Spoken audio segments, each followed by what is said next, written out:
The sound lands before the pain. A sharp crack, skin on skin, and my head snaps sideways like I've been yanked by a wire. Heat blooms across my cheek. Then copper floods my mouth. Blood gathers where my teeth split the inside of my skin. For a heartbeat, I don't breathe. I just stand there, stunned, my hand lifting too slowly, trembling as it touches my face. The kitchen tilts. The room spins. Smoke from Sierra's cigarette drifts between us, pale and curling, like something already dead. My son just hit me. Tobias. My boy. The child I raised alone in a one-bedroom apartment in Denver. The boy I fed on overtime pay and cold dinners after double shifts. The boy whose father drank himself into an early grave while I stayed standing. The boy whose college tuition I paid for with crumpled bills hidden in cookie jars behind cans of soup. That boy just struck his own mother. Maybe now you'll learn to keep quiet, he says. His voice isn't angry. That's the worst part. It's flat. Empty. Like I'm nothing more than dirt on his kitchen floor. I can't speak. My lungs seize. Fire claws at my chest, squeezing tighter, tighter. Emphysema doesn't care about arguments or pride or whose house it is. I'd asked for one thing, just one, because the doctor said my lungs are failing. Because smoke is killing me. Because I am dying. Sierra laughs. Not loud, not messy, just a small, though satisfied sound. A smile curls at the corner of her mouth as she takes another drag. Her leggings probably cost what I once made in a week at the mill. Her hair is smooth, perfect, pulled into a neat bun. Not a strand out of place. Not a flicker of concern. Tobias turns his back on me. He walks to her, presses a kiss to her forehead. Gentle, tender, as if nothing happened. As if he didn't just slap his 73-year-old mother hard enough to make her bleed. Dinner out tonight? He asks. Perfect, Sierra purrs. She stubs out her cigarette on a saucer. A saucer I washed this morning. My hands still smell like dish soap. They leave 15 minutes later. Tobias's arm wraps around Sierra's waist. Her laughter floats back through the open door. I hear their car start. The engine hums. They drive away in their Lexus, the one that cost more than I earned in 5 years. The house goes silent except for my breathing. Ragged, painful. Each inhale feels like swallowing broken glass. I walk to the guest room. No, not my home. Their guest room, the one decorated in beiges and silvers, cold, sterile, like a clinic lobby where people go to wait for bad news. I sit on the edge of the bed. The mattress is too plush, too luxurious. I've never been comfortable here. Not in 6 months. My phone sits on the nightstand next to the photograph. Tobias at his high school graduation. His smile so proud. My arm around his shoulders. That was real, wasn't it? That love existed once, didn't it? My hand shakes as I pick up the phone. My cheek throbs. I can feel it swelling. Tomorrow there will be a bruise, a handprint, evidence. I scroll through my contacts, names I haven't called in years. People who owe me favors. People who remember when I was strong. When I had power. When I wasn't invisible. My finger hovers over the first name. Adrian Hale. I helped him 20 years ago when his wife left. When he was drowning. When he needed someone to believe in him. Now he's one of the top elder abuse attorneys in Colorado. I press call. He answers on the second ring. Amara, is that you? My voice comes out broken, weak. Adrian, I need help. What happened? I tell him. Not everything. Just enough. The slap, the smoking, the 6 months of humiliation, the money they've taken from me, $400 a month in household expenses. When my disability check is only $100, Adrian's voice goes hard. Steel cold. Don't move anything. Don't change anything. We're building a case. I make 2 more calls. Danica Brooks, childhood friend, investigative journalist. Now, she owes me for the year I took care of her dying mother while she finished college. Then Julio Vargas, Tobias's old college roommate, the boy I practically raised alongside my own son, the one who still calls me Mama Amara. He became a forensic accountant, specializes in financial abuse cases. By the time I hang up the third call, I hear their car pulling into the driveway. Sierra's laughter echoes through the garage. Tobias's voice rumbles. They're happy, relaxed, full of wine and good food. I look at my reflection in the mirror above the dresser. The handprint on my cheek glows red, angry, clear. I smile. Let them laugh tonight. Let them think I'm weak. Let them think I'm broken. Tomorrow everything changes. I was 17. Almost when I met Tobias's father. Wesley Grant, handsome in that dangerous way. That young girl's mistake for excitement. He worked in construction, drank beer with his buddies after every shift. Promised me the world with a smile that made my knees weak. I got pregnant 3 months after we married. Wesley celebrated by getting drunk again. Tobias was born on a Tuesday in March. 7 pounds, 4 ounces. Perfect. Screaming alive. Wesley showed up to the hospital 6 hours late, smelling like whiskey and excuses. We lived in a 2-bedroom apartment on the west side of Denver. The walls were thin. The neighbors fought every night. Sirens wailed past our windows. But it was home. It was ours. I got a job at Evergreen Fabric Mill when Tobias turned 6 months old. Second shift. Wesley promised he'd watch the baby. Most nights I came home to find Tobias crying in his crib. Diaper full, bottle empty. Wesley passed out on the couch with the TV blaring. I worked 40 hours a week, sometimes 50, sometimes 60 when they offered overtime. My feet swelled in my work boots. My hands cracked and bled from the chemicals. My lungs filled with fabric dust and secondhand smoke from 300 workers lighting up during breaks. But I had a cookie jar hidden in the back of my pantry behind my winter coats. Behind the boxes of Tobias's baby clothes I couldn't throw away. Every paycheck I'd put $20 in that jar. Sometimes 10 if money was tight. Sometimes 5 if Wesley's drinking got worse. Tobias's first day of kindergarten. I packed his lunch with the good sandwich meat. Turkey, not bologna. Not the cheap stuff that tasted like rubber. Real turkey from the deli counter. I ate ramen noodles for lunch that week. 49 cents a package. Wesley died when Tobias was 12. Liver failure. The doctor said it was impressive he lasted that long. I didn't cry at the funeral. Neither did Tobias. We just stood there in our borrowed black clothes, watching them lower a man we barely knew into the ground. Life got easier after that. Quieter. No more yelling. No more broken promises. No more lies. I picked up extra shifts, worked weekends, holidays. Anytime they needed someone, I said yes. The cookie jar filled faster. 1 jar became 2. 2 became 3. Tobias played basketball in high school. Point guard, fast, smart, good enough to dream about college scholarships. I went to every game, sat in the bleachers with my thermos of coffee and my aching feet. Cheered until my voice went hoarse. The scholarship didn't come. His grades were good, but not great. His game was strong, but not strong enough. I went home after his final game, pulled out the cookie jars, counted the money. $17,000. 17 years of sacrifice, of skipped meals, of worn-out shoes, of winters without heat because I'd rather save the money. I paid for his college all 4 years. Tuition, books, housing, everything. Tobias graduated with a degree in finance, got a job at a big firm in Denver, started wearing suits, driving a nice car, dating women with college degrees and perfect teeth. He met Sierra at a pharmaceutical conference. She sold medical devices to hospitals. Made 6 figures. Drove a BMW. Had an apartment downtown with a view.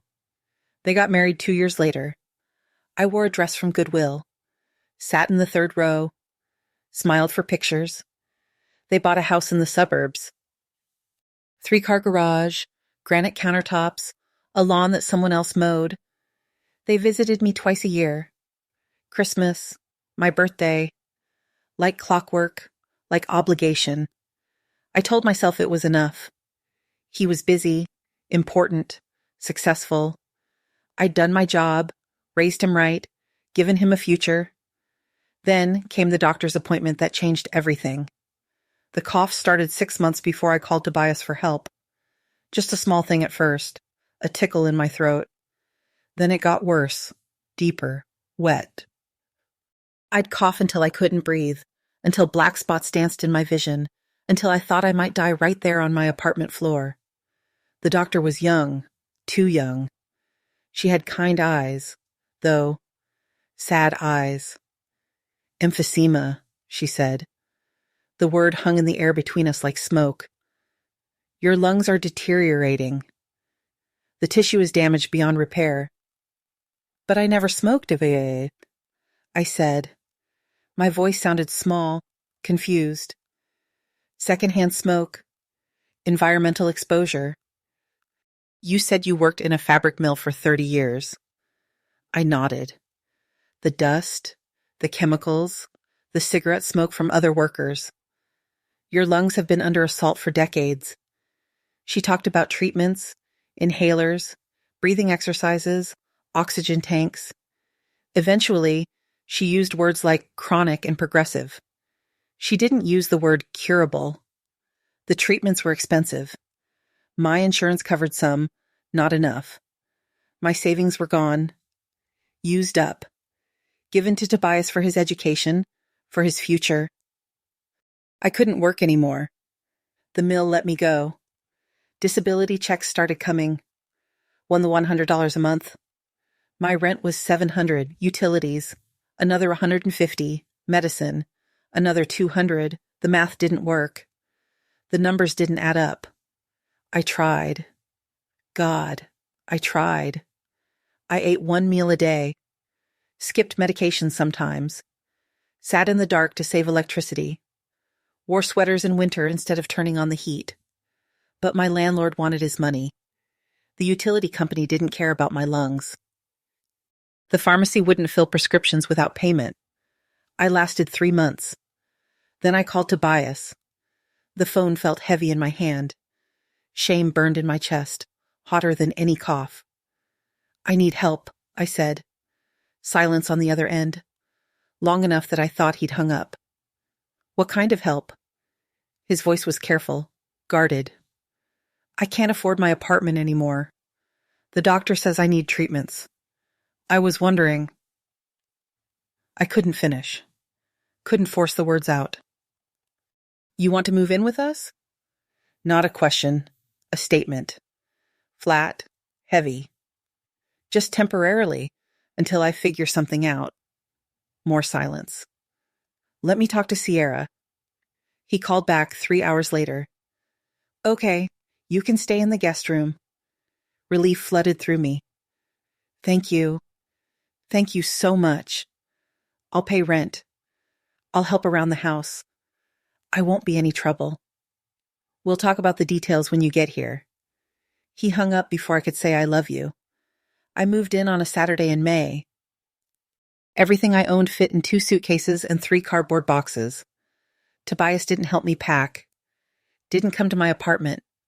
Just gave me the address and said to be there by noon. The house was beautiful. Magazine beautiful. The kind of house I used to walk past and dream about when Tobias was little. White siding, black shutters, a front porch with rocking chairs that looked like they'd never been sat in. Sierra answered the door. She wore white jeans and a silk blouse. Her makeup was perfect. Her smile didn't reach her eyes. Amara, come in. She stepped aside.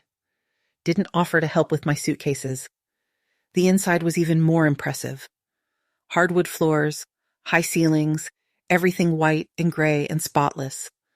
Like a museum, like a place where people didn't actually live. The guest room is upstairs, second door on the right. Sierra gestured toward the staircase. Tobias is at the office. He'll be home around 6 hours. I dragged my suitcases up the stairs. My lungs burned. My legs trembled. I had to stop twice to catch my breath. The guest room was decorated in beiges and silvers, a queen bed with too many pillows, a dresser, a nightstand, a single window that looked out over the backyard. Everything matched. Everything coordinated. Nothing felt warm. I unpacked my suitcases. My clothes looked shabby in the expensive dresser. Worn, faded, poor. Sierra appeared in the doorway. She leaned against the frame, arms crossed. "We need to go over some house rules," she said. I turned to face her. "Of course. The main bathroom downstairs is ours. You can use the half bath by the laundry room. Don't come downstairs before 9 on weekends. We like our privacy. Don't touch the thermostat. And we'll need $400 a month for household expenses. Porter, $400. More than a third of my disability check." "That seems like a lot," I said carefully. Her smile went sharp. "You're using our water, our electricity, our space. 400 is more than fair." What could I say? I had nowhere else to go. "Okay. Great. First payment is due Monday." She pushed off the doorframe. "Oh, and try to keep your medical equipment in your room. The nebulizer and stuff. It's depressing to look at." She walked away. Her footsteps echoed down the hallway. I sat on the edge of the bed. The photograph of Tobias at graduation sat on the nightstand. I'd placed it there first thing, before my clothes, before my medications. That boy in the picture looked so happy, so proud, so loved. I didn't recognize him anymore. The first month in their house, I tried to make myself useful. I cooked dinner 3 nights a week, cleaned the bathrooms, did laundry, vacuumed the spotless floors. Sierra complained about everything. The food was too salty, too bland, too ethnic. I used the wrong cleaning products, left streaks on the mirrors, folded the towels wrong. I started doing less, staying in my room more, making myself invisible. Tobias came home every night at 6:30. He'd kiss Sierra, pour bourbon, disappear into his office. Sometimes I'd try to talk to him, tell him about my day, about the book I was reading, about the robins I watched from my window. "That's nice. Mom," he'd say. His eyes never left his phone. His voice carried no interest, no warmth, no love. I stopped trying. Sierra got worse. She'd wrinkle her nose when I entered a room, make comments about old people's smells, about feeling cramped in her own house, about how they never used to have to worry about someone overhearing their private conversations. I started showering twice a day, 3 times some days, washing my clothes constantly, using so much soap my hands cracked and bled. My water bill, which I paid them for, went up. Sierra complained about that, too. They went out often. Fancy restaurants, wine tastings, weekend trips to Chicago, New York, Miami. I stayed home, ate microwave dinners alone in my room, tried not to exist too loudly. I had physical therapy appointments twice a week, exercises to keep my lungs working, to keep me mobile, to keep me alive a little longer. The first time I asked Tobias for a ride, he sighed long and heavy like I'd asked him to donate a kidney. "I have meetings all day. Mom, it's just 20 minutes there and back." "The appointment is at 2. Fine, but you need to be ready at yours in 30 hours exactly." "I can't be late." He drove me in silence. The radio played soft jazz. His jaw was tight. His hands gripped the steering wheel like he was angry at it. At the physical therapy office, he stayed in the car, kept the engine running. When I came out 45 minutes later, sweating and exhausted, he didn't ask how it went. The next appointment, he texted at the last minute. "Can't make it. Take an Uber." I didn't have money for an Uber. I'd already given them $400 that month, plus another $50 for groceries I'd bought, plus my portion of the water bill Sierra said was too high. I took the bus instead. It came late. I stood at the stop for 20 minutes. My chest ached. My legs trembled. When the bus finally arrived, all the seats were full. I stood for 40 minutes holding a pole, trying to breathe, trying not to cough, trying not to pass out. The therapy session was hard, harder than usual. My muscles wouldn't cooperate. My lungs wouldn't expand. The therapist kept asking if I was okay. I lied and said yes. The bus ride home was worse. Rush hour, packed, hot. Someone's cologne made my throat close up. I coughed until I tasted blood. By the time I got back to the house, it was 6,000. I could barely walk. My hands shook as I unlocked the door. My inhaler was upstairs in my room. I needed it. Needed air. Needed to breathe. I made it to the kitchen. Leaned against the counter. Fumbled with my inhaler. 2 puffs. Wait. 2 more. My chest loosened slowly. Oh, slowly. That's when Sierra walked in. She wore leggings, a designer tank top, her hair in a perfect bun. She looked fresh, rested, beautiful. She went straight to the cabinet, pulled out a pack of cigarettes, lit one right there in the kitchen. The smoke hit me like a fist to the chest. My throat closed. I started coughing. Deep, wet, painful. The kind that makes your ribs feel like they're breaking, like they're being pulled apart by invisible hands. Sierra. My voice came out as a whisper. A plea. Could you please not smoke in here? My lungs? She took another drag. Blew smoke in my direction. The cloud drifted toward me, wrapped around my face. It's my house, Amara. I'll smoke where I want. My chest was on fire. I couldn't get air. Each attempt to breathe felt like drowning, like being held underwater. Please, I begged, hated myself for begging. I can't breathe. Then go to your room. She flicked ash into the sink. My clean sink, the one I'd scrubbed that morning. I stood up. I held onto the counter with both hands. Just for a minute, please. I need the front door opened. Tobias walked in, loosening his tie, his briefcase in one hand. He took in the scene. Me hunched over the counter. Sierra with her cigarette. Smoke hanging in the air like a curse. What's going on? His voice was tired, annoyed. Sierra gestured at me with her cigarette like I was the problem. Like I was the one being unreasonable. Your mother is complaining again. A cough cut me off, deep and rattling. I just asked if she could smoke outside because my lungs... Shut up! The words cracked through the kitchen like a gunshot. I froze. Tobias had never spoken to me like that. Never. Not even as a teenager. Not even when his father died and everything fell apart. He crossed the space between us in 3 strides. His face was red, twisted, ugly with rage. You stink worse than smoke. Every day it's something with you. You're always sick, always needing something, always making problems. Tobias, his palm connected with my cheek before I could finish. Sharp, fast, hard. Pain exploded across my face. My head snapped to the side. My vision went white, then black, then white again. I tasted copper blood. My teeth had cut the inside of my cheek. The taste filled my mouth. Warm, metallic, real. I stood there, frozen, one hand rising slowly to touch my face. The skin burned, throbbed. I could feel it swelling already. Sierra laughed, that quiet, satisfied sound. A smirk curled her lips. She took another drag of her cigarette.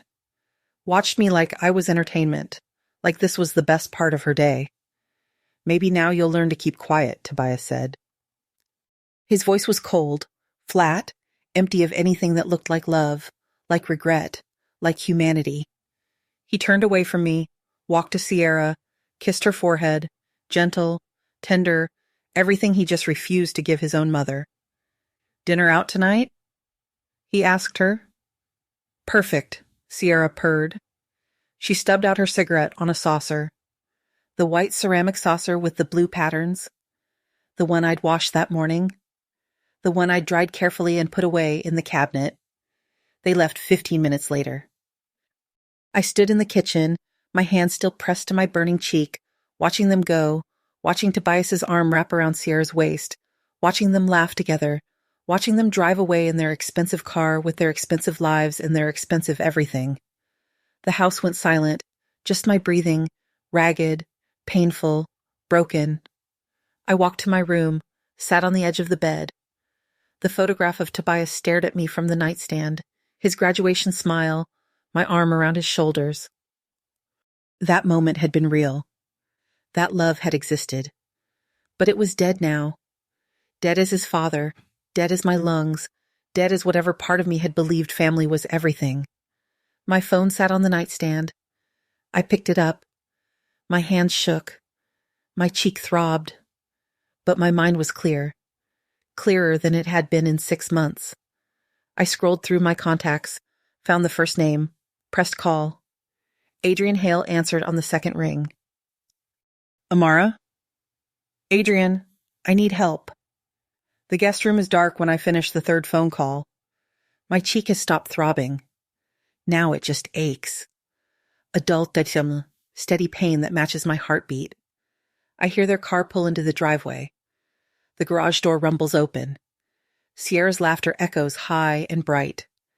Tobias's voice rumbles underneath. They're happy, relaxed, full of wine and whatever expensive food they ate while I sat here bleeding in their house. I don't move from the bed. Their footsteps sound on the stairs. They pass my room. Sierra says something I can't hear. Tobias laughs. Their bedroom door closes. I wait. 20 minutes later, I hear water running. Their shower, then silence. I pick up my phone again, open my photos, scroll back through 6 months of documentation I'd been collecting without really knowing why.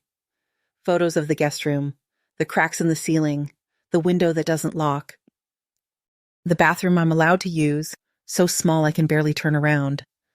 The mold growing in the corner because the ventilation doesn't work. Photos of receipts. The $400 I pay them every month for household expenses. The $50 water bill charge.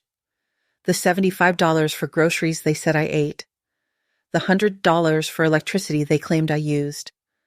Photos of my medications. The ones I'm supposed to take daily. The ones I started skipping because I couldn't afford the refills. Photos of my bank statements. $1,100 and $800 out just to live in their guest room, to exist in their house, to breathe their air. I'd been documenting everything, every payment, every humiliation. Every time Sierra wrinkled her nose or Tobias looked through me like I was invisible, I didn't know I was building a case. I thought I was just keeping track, just trying to make sense of how my life had become this. But now the photos look different. They look like evidence. Adrian had said not to move anything, not to change anything, to let them think everything was normal. So, I get ready for bed like always, brush my teeth in the tiny bathroom, take my evening medications, the ones I can still afford, change into my nightgown. I lie in bed, stare at the ceiling, count the cracks. 27. I've counted them so many times, I know each one by memory. My phone buzzes. A text from Adrian. Met with my partner. We're taking the case. Don't engage with them. Don't mention anything. Act normal. We'll be there tomorrow morning. 9 a.m. sharp. I type back. Thank you. Another buzz. Danica. This time, I'm bringing a photographer. We need documentation. Visual evidence. Also contacted Adult Protective Services. They're sending an investigator. This is big. Amara. Really big. Then, Julio. Mama Amara. I pulled Tobias's financials. You won't believe what I found. That boy has been lying to you about everything. Everything. See you tomorrow. I set my phone down, turn off the lamp, lie in the darkness. Tomorrow. Everything changes tomorrow. But tonight, I'm still just an old woman in a cold room with a handprint on her cheek and a son who stopped loving her so long ago she can't remember when it happened. My chest tightens. Not from the emphysema, from something else. Something that feels like grief, like rage, like both at once. I close my eyes, but I don't sleep.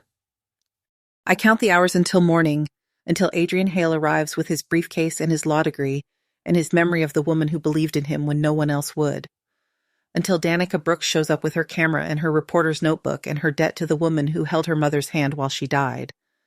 Until Julio Vargas walks through that door and sees what Tobias has become, what he's done to the woman who raised them both. I count the hours and I wait. Morning comes slowly. Gray light creeps through the window. I've been awake all night, watching the ceiling, counting cracks, listening to my lungs work. At 7, I hear movement in their bedroom. The shower runs. Tobias's electric toothbrush hums. Normal morning sounds like yesterday didn't happen. Like he didn't strike his mother in their kitchen. I get up. My body aches. My cheek is swollen. When I look in the mirror, the handprint is still there, purple now. Angry, clear.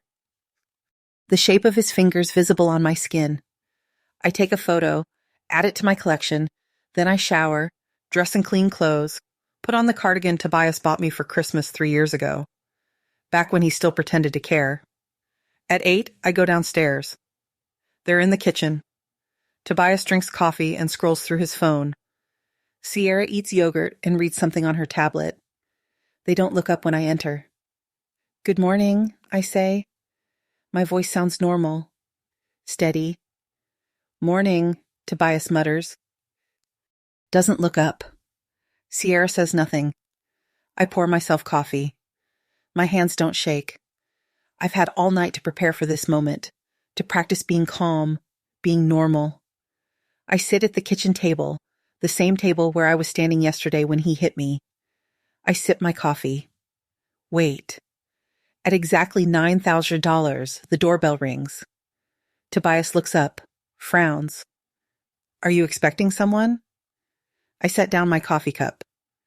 Yes. Sierra's head snaps toward me. What? The doorbell rings again. I stand, walk to the door. My legs feel strong, stronger than they have in months. I open the door. Adrian Hale stands on the porch, tall, professional, wearing a suit that probably cost more than Tobias's. He carries a leather briefcase. His expression is granite. Good morning, Amara. His voice is gentle when he speaks to me. Then he looks past me into the house. His voice changes, goes cold, hard. Mr. Grant. Miss Grant. My name is Adrian Hale. I'm an attorney specializing in elder abuse cases. May I come in? Tobias appears behind me. His face has gone pale. I called for help. My voice doesn't waver. What you did yesterday was assault. What you've been doing for 6 months is financial exploitation and emotional abuse. Adrian steps inside, uninvited, unwanted. He sets his briefcase on the entry table, opens it, pulls out a folder. These are preliminary documents, he says. A cease and desist, official notice that we're filing an elder abuse investigation with the state, and restraining order paperwork, which we'll be filing this afternoon. Sierra rushes into the hallway. She's still in her leggings from yesterday. Her hair's messy, her makeup smudged. She looks at Adrian, at me, at Tobias. This is insane, she says. We let her live here. We've been taking care of her. Adrian pulls out another document, slides it across the table. These are bank records showing that Mrs. Grant has been paying you $400 per month in household expenses from a disability check of $1,100, leaving her with $700 for all other expenses, including medication, clothing, and personal needs. We have a nice house, Sierra snaps. It costs money to maintain. She should contribute. The going rate for a room rental in Denver, Colorado, is approximately $500 per month, Adrian says. His voice never rises, never wavers. That typically includes utilities. You've been charging her $400 for the room, plus additional fees for water, electricity, and groceries. Do you have receipts showing what portion of utilities she actually used? Silence. I didn't think so. Adrian pulls out more papers. I also have photographs. Would you like to see them? He spreads photos across the table. The guest room, the bathroom, the mold, the broken window lock, my medications, receipts, then the photo from this morning, my face, the handprint, purple and swollen and undeniable. Tobias's face goes white. Actually white, like all the blood has drained from his body. Mom, we can fix this, he says. His voice cracks. We can talk about this. We can, Mr. Grant? I strongly advise you not to speak. Adrian gathers the photos, puts them back in his briefcase. Anything you say can and will be used in court. The doorbell rings again. Adrian smiles. It's not a nice smile. That would be the other members of our team. I walk to the door, open it. Danica Brooks stands there with a camera bag and a man I don't recognize. Behind them, a woman in a county uniform holds a clipboard. Adult Protective Services. Boy, the woman says. We received a report of potential elder abuse and neglect at this address. I'm here to conduct an investigation. Sierra makes a sound, high-pitched, almost a scream. This is harassment. We'll sue. You'll do nothing. Adrian's voice cuts through her panic like a knife. Because if you interfere with an APS investigation, that's another criminal charge. If you try to intimidate witnesses, that's another criminal charge. If you do anything except cooperate fully, I will make sure you face the maximum penalties under Colorado law. Danica steps inside. She looks at me, at my face. Her expression goes soft with sympathy, then hard with anger. Hi, Amara, she says quietly, then louder to everyone else. I'm Danica Brooks, investigative journalist. I'll be covering this story for the Denver Post. Anyone want to make a statement? Tobias looks like he might be sick. A story? You're writing a story about elder abuse in affluent communities, Danica says. About successful children who exploit their aging parents. About how money and status don't prevent cruelty. Yes, I'm writing that story. The APS investigator pulls out her clipboard. I need to conduct interviews separately. Mrs. Grant, can I speak with you first? I nod. She leads me to the living room, the nice living room with the beige couches Sierra wouldn't let me sit on. We sit there now, me and this woman with kind eyes and a county badge. She asks questions. How long have I been here? What are my living conditions? Do I feel safe? Have I been threatened, hurt, neglected? I answer honestly. All of it. 6 months of humiliation pouring out in steady, calm words. Through the doorway, I can see Tobias and Sierra in the kitchen. Adrian stands guard. Danica's photographer is taking pictures of the house, of everything. Another car pulls up outside. I know who it is before I see him. Julio Vargas walks through the still open front door. He's grown up since I last saw him. Tall, professional, successful, but his eyes are the same. Warm, kind, nothing like Tobias's. He sees me in the living room. His expression crumbles. Mama Amara. His voice breaks on my name. He crosses the room in 3 strides, kneels down next to my chair, takes my hand. His thumb brushes over my swollen cheek. Gentle, careful. I'm so sorry, he whispers. I should have checked on you. I should have known. It's not your fault, baby. It is. You raised me better than that. He stands, turns toward the kitchen. His voice goes cold. Tobias, living room, now. Tobias walks in like a man approaching his own execution. Julio stands between us, protective, the way Tobias should have been, the way a son should be. I pulled your financials, Julio says. Want to tell your mother again how you can't afford to help her? How money is tight? How you're barely making ends meet? He opens his own briefcase, pulls out documents, spreads them on the coffee table. Investment portfolio, $1, $3 million. The vacation house in Aspen, $450,000. Your annual income, $285,000. Sierra's income, $310,000. He looks at Tobias, really looks at him like he's seeing a stranger. You have $600,000. In liquid assets, your monthly expenses total $9,000, because, including the mortgage, the cars, everything.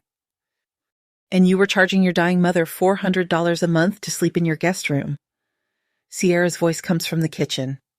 Sharp, defensive. We have expenses. We have a lifestyle to maintain. Julio doesn't even look at her. You spent $4,000 at restaurants last month. $3,000 on clothing, $2,000 at the spa, and you charged Mama Amara $50 for groceries she supposedly ate. Want to see the receipts? Because I have them all. Every single transaction. The APS investigator writes everything down. Her pen scratches across the paper. Fast. Angry. Tobias sits down, puts his head in his hands. I didn't mean for it to go this far. You hit her. Julio's voice shakes. You hit the woman who raised you, who worked herself into emphysema so you could go to college. Who gave you everything she had? You hit her because she asked your wife not to smoke in the house, not to kill her a little faster with secondhand smoke.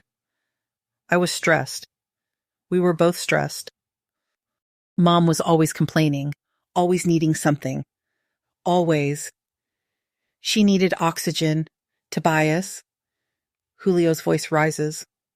Breaks. She needed medication. She needed basic human dignity. And you couldn't give her that. You made $600,000 last year, and you couldn't give your mother dignity. Silence. The APS investigator stands. I've seen enough. Ms. Grant, you cannot legally remain in this home. It's unsafe. Do you have somewhere else you can go? She can stay with me, Adrian says. My wife and I have a guest house. It's empty. It's yours for as long as you need it. Amara, I'll help move your things. Julio adds, I'll run the story tomorrow, Danica says. Front page with photos. Unless, she looks at Tobias, unless you want to make a public statement, take responsibility, make restitution. Tobias looks up. His eyes are red. Everything. Adrian's voice is steel. Every penny she paid you, plus her medical bills, plus compensation for emotional distress, plus a public apology, plus a legally binding agreement that you will never contact her again unless she initiates it. And if you refuse, we file criminal charges. Assault, financial exploitation, elder abuse, all of it. Sierra grabs her car keys from the counter. I'm not staying for this. Adrian blocks the door. Actually, Ms. Grant, you are... The district attorney wants to speak with both of you. He's on his way now. Sierra's hand shakes. The keys jangle. The DA? This is a criminal matter now. You both have choices to make. I stand. My legs feel steady, strong. The APS investigator helps me up the stairs to the guest room to pack my things. It doesn't take long. Everything I own fits in 2 suitcases. Same as when I arrived. But I'm not the same woman who came here 6 months ago. That woman was broken, desperate, grateful for scraps. This woman knows her worth. I pick up the photograph of Tobias at graduation, stare at it for a long moment. That boy is gone. Maybe he never existed. Maybe I just loved an idea of him, a dream of who he could be. I leave the photo on the nightstand. I don't need it anymore. 3 days later, I sit in Adrian Hale's office. It's a beautiful space. Floor-to-ceiling windows, leather chairs, mahogany desk. Success looks good on him. I'm glad he deserves it. They've agreed to settle, Adrian says.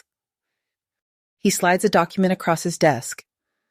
Full return of all household expenses, $2,400. Payment of all medical bills, past and future, estimated at $30,000 annually. Public apology, which will be printed in the Denver Post. Permanent restraining order. They can't come within 500 feet of you. And this, he turns to another page, points to a paragraph. They have to fund scholarships for adult children of elderly parents. $5,000 per year for the next 10 years. And mandatory elder care sensitivity training as part of their professional license renewals. I read the words once, twice, 3 times. The scholarships, I say slowly. That wasn't my idea. It was mine, Adrian says. But you have to approve it. It's part of the settlement terms. The money goes to help other families, to educate people, to maybe prevent this from happening to someone else. I think about other women, other mothers, other people who might end up in that cold guest room, who might count ceiling cracks in the dark, who might shrink themselves down to nothing just to exist in their child's house. Yes, I say. I approve. Adrian smiles. Good, because there's more. Sierra's pharmaceutical sales license is under review. Turns out she's had complaints before about her treatment of elderly clients, about pressure tactics with senior citizens. The board is investigating. And Tobias lost 3 of his biggest clients. News travels fast in Denver. People don't want to trust their finances to someone who can't be trusted with his own mother. Adrian closes the file. He's not ruined, but he's hurt professionally, financially. I should feel happy, vindicated, satisfied. But I just feel tired. Do I have to see them again? I ask. No, not unless you want to. The restraining order is permanent. They signed it. If they violate it, they go to jail. Simple as that. I stand. Adrian walks me to the door. Thank you, I say, for everything. For remembering. I never forgot, Amara. 20 years ago. You saved my life. You helped me when I had nothing. When I was nothing. You believed in me. His voice gets thick. This isn't even close to repaying that debt. There's no debt between friends. He hugs me. Careful, gentle, like I'm precious. Maybe I am. The apartment Adrian's wife helped me find is small. 1 bedroom, 1 bathroom, a kitchen just big enough for a table and 2 chairs. But it's mine. The windows let in sunlight. The heat works.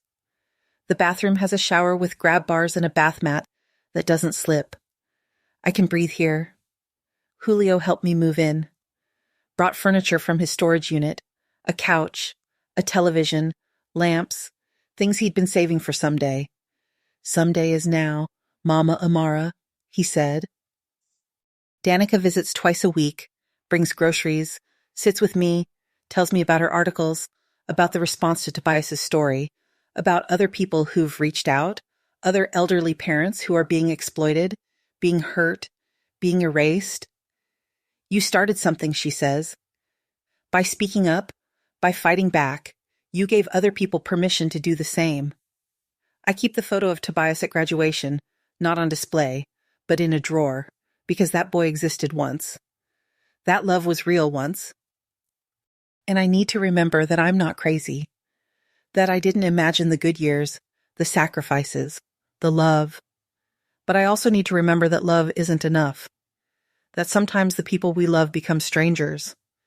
That sometimes you have to let go to survive. My lungs are still dying. That hasn't changed. But now I can afford my medications. All of them. On schedule. My breathing is better. My oxygen levels are stable. The doctor says I've added years to my life just by leaving that house. Just by being able to breathe freely. Sometimes I think about Tobias. Wonder if he thinks about me. If he regrets what he did.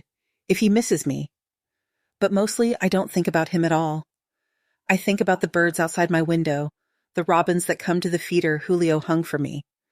I think about the books I'm reading, the shows I'm watching, the friends who visit. I think about the woman in the mirror, the one with gray hair and wrinkles and a body that's breaking down, but also with clear eyes, with dignity, with worth. That woman is enough. That woman survived. That woman is me. It's been 3 weeks since the slap. 3 weeks since everything changed. I'm sitting in my apartment drinking coffee, watching the morning news when my phone rings. Adrian. Amara, thought you'd want to know. The pharmaceutical board made their decision about Sierra. I set down my coffee. Suspended. 6 months. She has to retake ethics training, undergo counseling. If she has one more complaint, she loses the license permanently. And Tobias, his firm asked him to resign.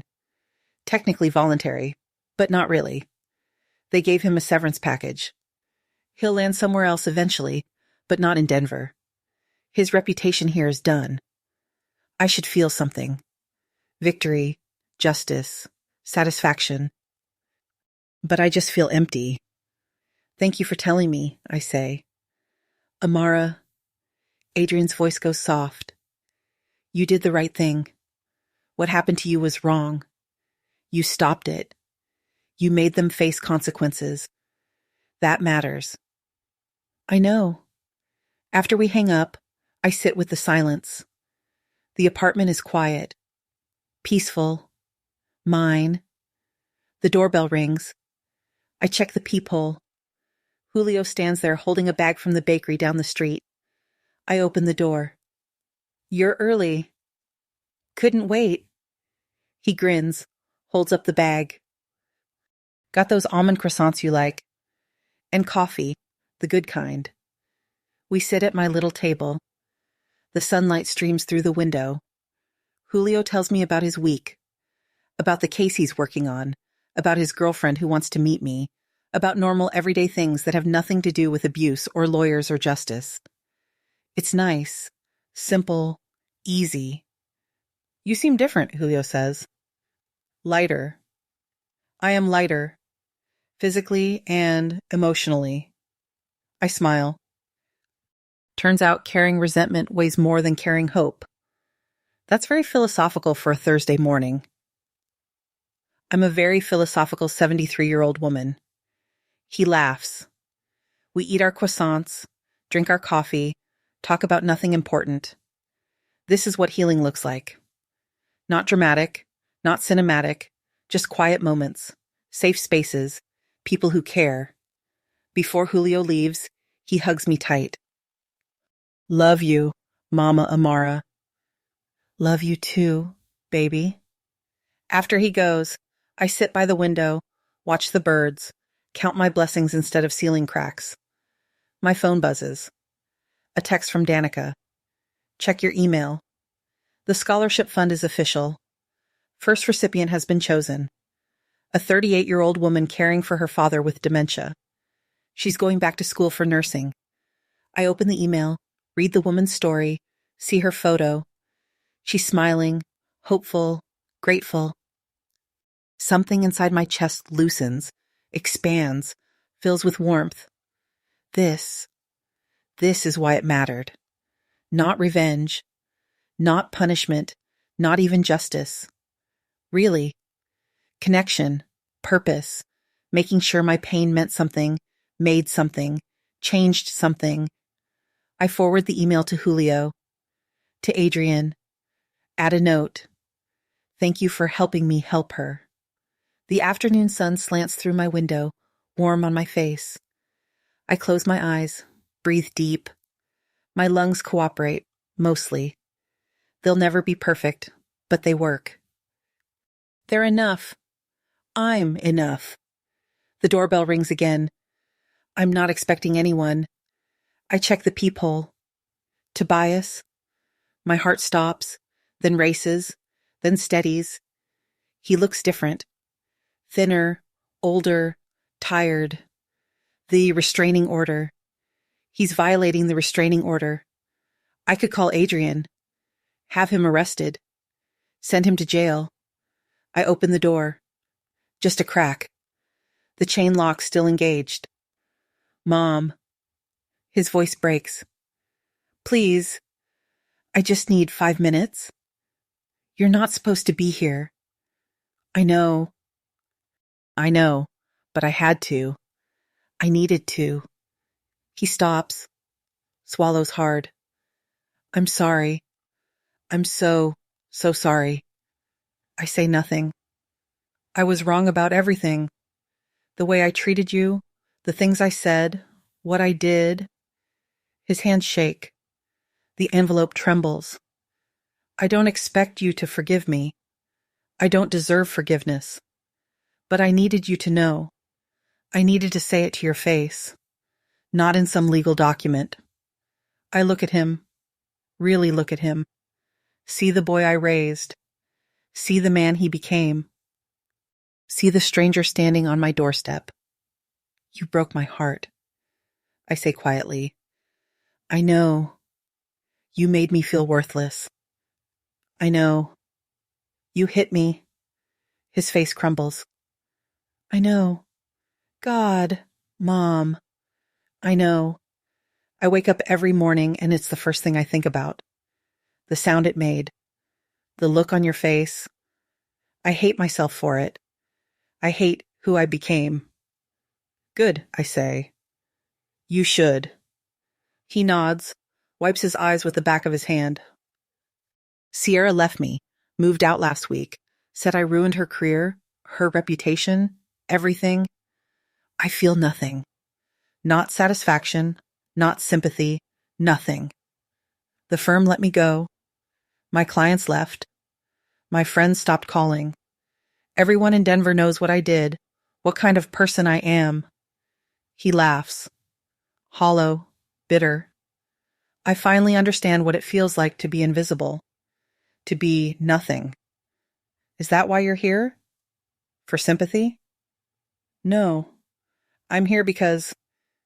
He holds out the envelope. This is a check for $50,000. It's not enough. Nothing would be enough. But it's what I have liquid right now. I want you to have it for your medical bills, for whatever you need. Please. I don't take the envelope. I don't want your money. Tobias? Then what do you want? I think about that question. Really think about it. What do I want from the son who broke me? Who betrayed me? Who chose a woman with perfect hair over the mother who raised him? I want you to be better. I say finally. I want you to take that sensitivity training seriously. I want you to fund those scholarships with your whole heart. I want you to look at every elderly person you meet and remember how you treated me. And I want you to do better. Be better for them, for yourself, for the memory of the boy you used to be. Tears stream down his face. I will. I promise. I'll spend the rest of my life trying to make this right. You can't make it right. You can only move forward. And you can only do that without me. He flinches like I've struck him. Like my words hurt more than his hand ever hurt me. I know, he whispers. I know I lost you. I know I don't get another chance. I just needed to say I'm sorry. That you deserved better. That you deserve better. I know I do. That's why I left. He sets the envelope on the ground outside my door. If you change your mind about the money, about anything, I'm here. I'll always be here if you need me. I don't need him. Not anymore. He turns to leave, stops, looks back at me one last time. I love you, Mom. I know I have a terrible way of showing it. I know I destroyed everything, but I love you. I always have. I believe you, I say, but love isn't enough. Love without respect is nothing. Love without care is abuse. And I won't accept that anymore from you or anyone else. He nods, walks away, gets in his car, drives off. I close the door, lock it, slide the chain back in place. The envelope sits on my doorstep. I leave it there. When Julio visits tomorrow, I'll have him give it back or donate it or burn it. I don't care. I don't need Tobias's money. I don't need Tobias's apology. I don't need Tobias. I have myself. I have friends who chose me. I have dignity. I have worth. I have enough. If you've ever felt invisible in your own family, if you've ever been made to feel small by someone you sacrificed everything for, if you've ever questioned your worth because the people who should love you treated you like a burden, I need you to hear this. Your value isn't determined by how others treat you. Your voice matters. Your boundaries matter. It's never too late to stand up for yourself. Sometimes the quietest people make the loudest impact when they finally decide to speak. To anyone fighting their own battle right now, to anyone who feels like they're drowning in someone else's home, to anyone who's been counted out or written off, you're not finished. You're just getting started. Your comeback is already being written. Stay quiet, stay sharp, and let your actions speak louder than their cruelty ever could. What lesson hit you hardest from this story? And if you were in my shoes, what would you have done? Would you have stayed silent? Or would you have fought back? Drop your thoughts in the comments below. Don't stop here. Click the next video on your screen right now and watch another powerful story from our channel. You won't believe what happens when people finally say enough is enough. Hit subscribe and turn on notifications so you never miss a story of quiet justice and powerful comebacks. Share your thoughts in the comments below. I'll see you in the next